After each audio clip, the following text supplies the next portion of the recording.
সাথে সাথেই দুনিয়ার সব নবীরা ওই দোয়াটা দুনিয়ায় করে ফেলেছে।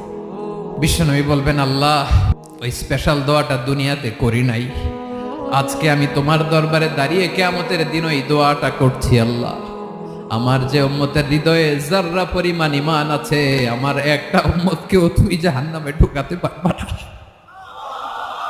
বিশ্বনবী পাগলের মতো একবার হাউজে কাউসারে যাবেন, একবার সিরাতে যাবেন, একবার পুলসিরাতের দিকে, একবার হাউজে কাউসারের দিকে পাগলের মতো দৌড়াতে থাকবেন।